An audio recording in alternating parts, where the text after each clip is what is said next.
இங்கே லவாமரம் பிரமாதமா இருந்துச்சு, அதெல்லாம் காணோம். பல பூச்சிகளை காணலாம், முன்வண்டுகளை காணலாம், நான் பார்த்த செடிகுடிகளை கூட காணலாம்.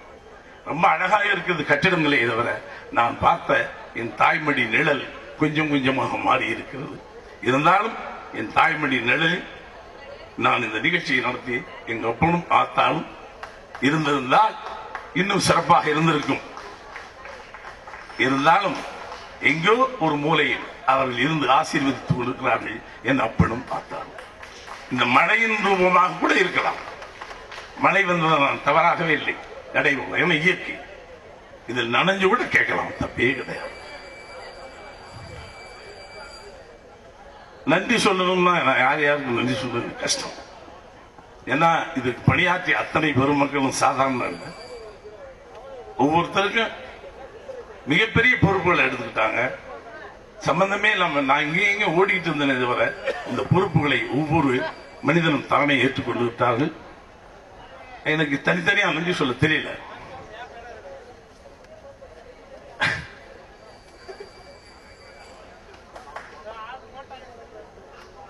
வந்திருக்கும் அத்தனை பேருக்கும், ஊடகத்துறைக்கும், போலீஸ் துறைக்கும், என் கிராமத்து மக்களுக்கும், என்னை சுற்றி இருக்கின்ற இந்த மனிதர்களுக்கு அத்தனை பேருக்குமே, இதில் ஈடுபட்டு பணியாற்றிய நண்பர்கள்,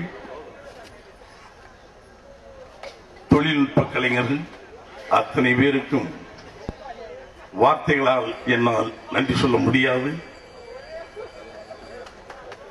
உள்ளத்திலிருந்து வருகின்றதை வசப்படுத்தி அதை பேசுவதற்கு எனக்கு ஆற்றல் கிடையாது. வைரமுத்து போலவோ தமிழச்சி தங்கப்பாண்டியன் போலவோ பேச தெரியாது. மிகச்சிறந்த படிப்பாளிகள் அவர்கள். நான் உணர்ச்சி பூர்வமா என்ன வருமோ அதை மட்டும் பேசிடுவேன். எனக்கு சம்பந்தமா இருக்கட்டும் மனிதன் நன்மாறேன் வேளாண்மை பொன்னுசாமி எல்லாம் கொஞ்சம் கூப்பிட்டேன். இதுகளை நம்மள மாதிரி இலக்கியத்துறையில் இருந்தா கூட ஒன்றும் தெரியாது. கிராமத்து கதை அதை தவிர வேளாண்மைக்கெல்லாம் ஒன்றும் தெரியாது. எனக்கு என்ன உணர்ச்சி இருக்கோ அது மட்டும் தான் தெரியும், மற்றெல்லாம் தெரியாது. அது மாதிரி ஒரு மிகப்பெரிய எழுத்தாளர் மேலாண்மை பொன்னுசாமி, நான் நன்றி சொல்ல கடமைப்பட்டிருக்கேன். நன்மாரம் நாணயத்திற்கு, நாணயம் என்கின்ற சொல்லுக்கு தன் வாழ்க்கையை முழுவதுமாக வைத்துக் கொள்ளும் நன்மார். பாலபாரதி தியாகி, ஒரு பெண்ணிலேயே ஒரு பெரிய தியாகி, ஒரு சமூக சேவை, நல்ல இதயங்கள் வர வேண்டும் நினைத்து நல்ல மனித தமிழச்சி தங்கப்பாண்டி, நல்ல இதயங்கள் வந்தவர்கள், நல்ல மனிதர்கள். உண்மையிலே மக்களே, உங்கள் பூமி புண்ணியம் செய்திருக்கிறது. இந்த வீரப்பையனார் கோவில் புண்ணியம் செய்திருக்கிறது. இவர்களை எல்லாம் இங்கே அழைத்தோம். சொல்லின் செல்வன் செல்வேந்திரன்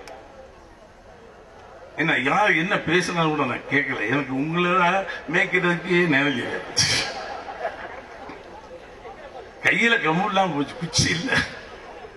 பழைய ஏன் நினைச்சிடக்கூடாது. இப்படித்தான் ஆடு மாடை வெட்டிக்கிட்டு இருந்தோம். இருந்தாலும் சந்திரசேகராகட்டும், பாக்கியராஜுக்கு இந்த பூமி ஒன்றும் புதுசு இல்லை.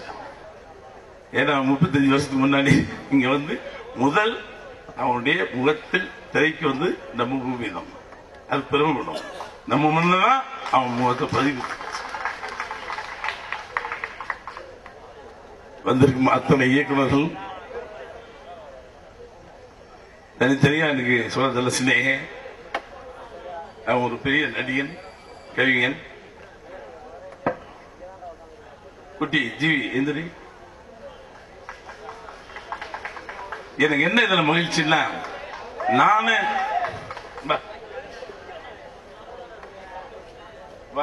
22 வயசு.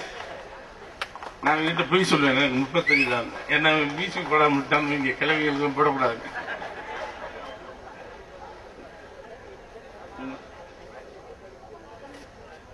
இவனோட சேரும்போது நமக்கு வயசு 22 ஆயிடுச்சு.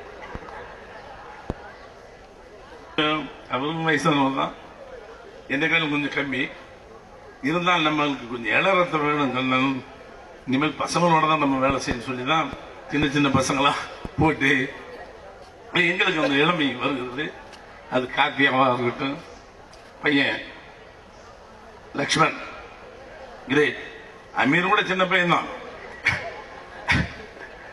அவன் வந்து அற்புதமான ஒரு கதாபாத்திரமா வருவான் பாருங்க. அவனுக்கு இவ்வளவு பலம் இருக்கு. 25 கிலோ ஆடு, அது 25 கிலோ வருமா? அத ஒரு மனிதன் சாதாரணமா 2 பேர் தூக்க முடியாது. அதை தூக்கி தோல்ல வச்சு திருட்டு வரடா ஆட்டை திருடா இப்படி ஒரு சீன் தான். இந்த ஆட்டை தூக்கி தரச்சு சார், சின்ன ஆட்டை கொடுக்க சார், பெரிய ஆடை கொடுங்க சார், தூக்க மாட்டடான்னு தூக்கிட்டான் சார். இப்படி தூக்கிட்டு வருவான் பாருங்க. ஐயோ ஐயோ உடம்பு அது வலுவான உடம்பு தான். என்னுடைய மோதி பார்த்தோம் இல்ல,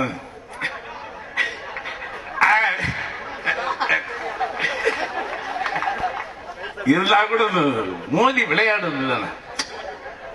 அது விளையாட்டுலன்னா இப்படி நீ நான் இந்த மாதிரி முடியும். ஏன்னா ஒரு நல்ல நிகழ்ச்சி இல்லை, கொஞ்சம் மழை பெஞ்சிருச்சு. நான் கூட குறை சொல்லக்கூடாது.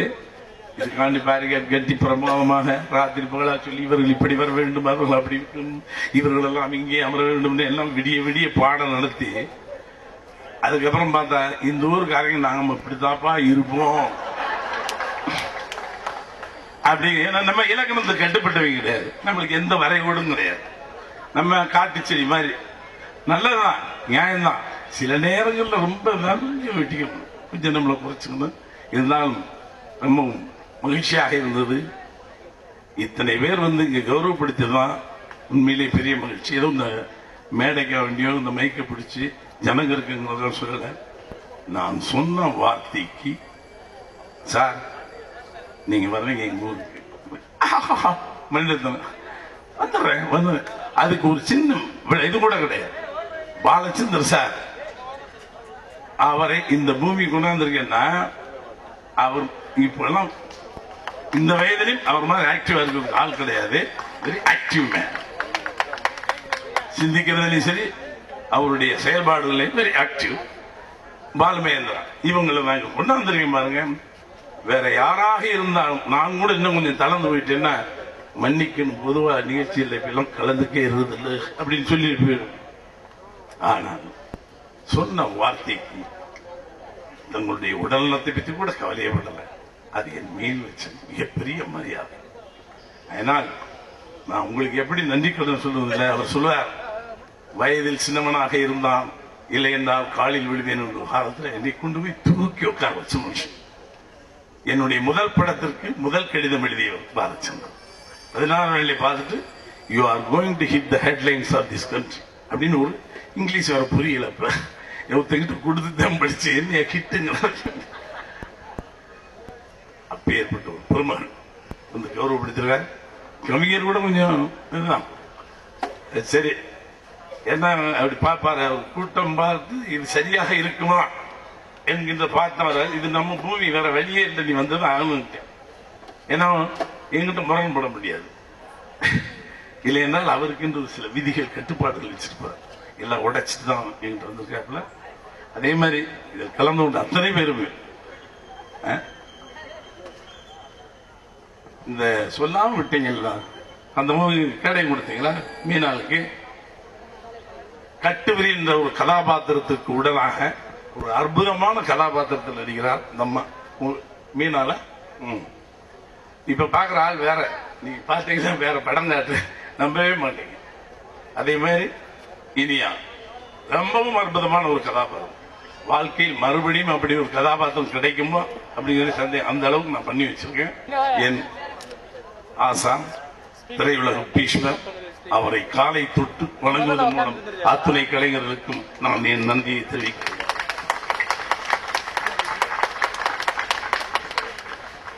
இங்கே லவாமரம்